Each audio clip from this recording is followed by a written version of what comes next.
It's me, the master of the jungle. Welcome, you crazy person. Because you're here for the Mayan calendar blog, and you're exploring, you're evolving. And that is crazy. It's beautiful. It's insane. It goes beyond the mind and the body. You know what I mean? Because we are our souls, and we are today.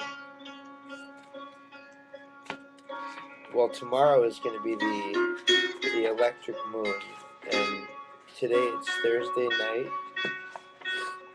and this is the month of the electric moon here. So it's going to be the 5th for red cosmic moon guided by space. Now, while I'm looking for the interpretation of that, take a deep breath and imagine the Mayans in their beautiful temples and their forests and just spreading love. And this is it, guys.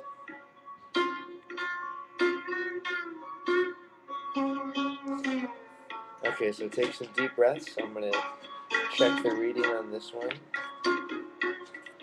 The red moon. Now, red moon purifies universal water and flow. So, you cannot step twice into the same river, for fresh waters are ever flowing.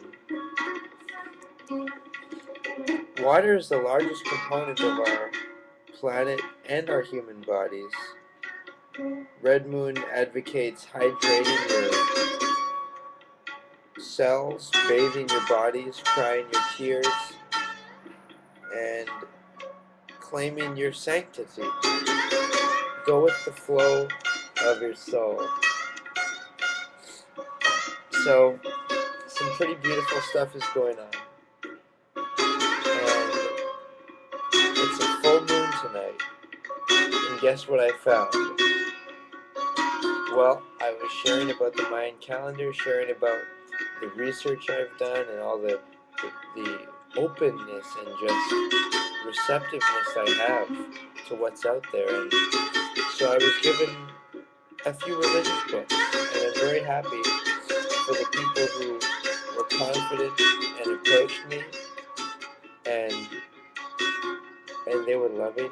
And so I have the Book of Mormon, and I also have a few beautiful pieces here. Awake. This is the Jehovah's Witness magazine,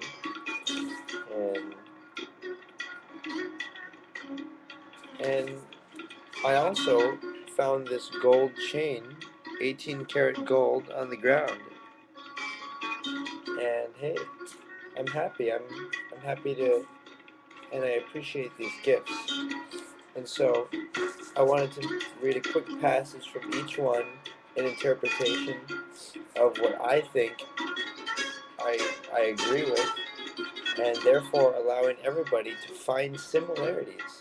Because there's a certain structure, whether it's gods or devils, heaven or hell, reincarnation, or aliens, or good or bad spirits, or a natural cycle, something larger, something more powerful. There's definitely something big going on, and I want to be a part of it. I want to be a part of that cycle of creation.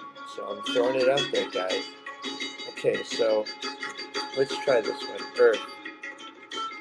Awake. Deep breaths, my friends, deep breaths. Okay, so I was dog-eared something. My good friend wanted me to read a little bit about science. Science was my religion. And you know me, I'm interested in technology and science.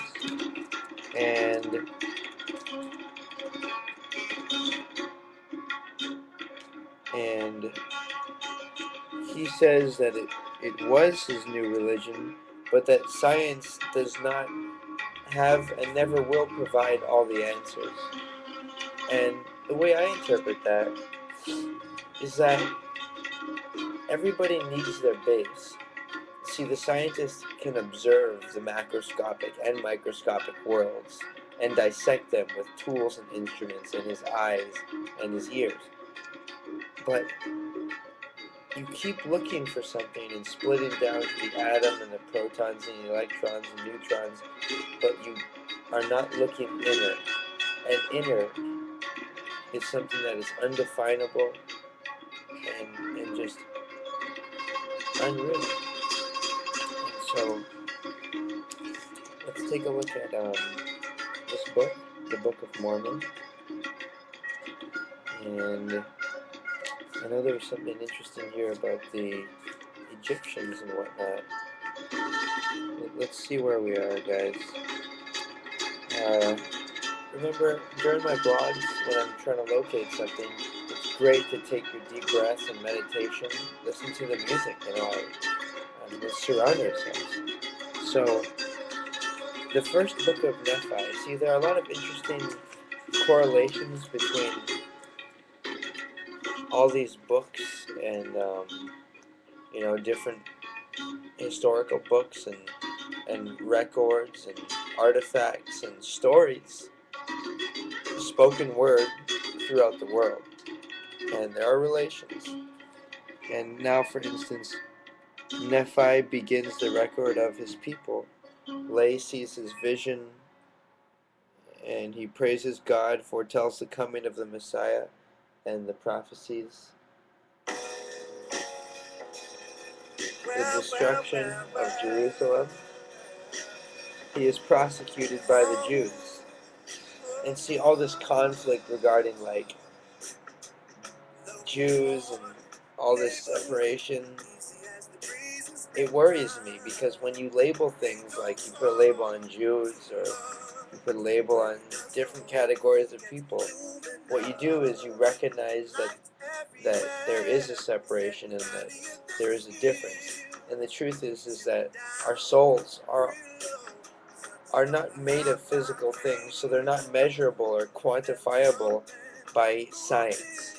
So that's why we look in, and I am happy many people look to God, for their fatherly figure in heaven, and that allows them, that grounding allows them to look to the outside world and be friends and be nice.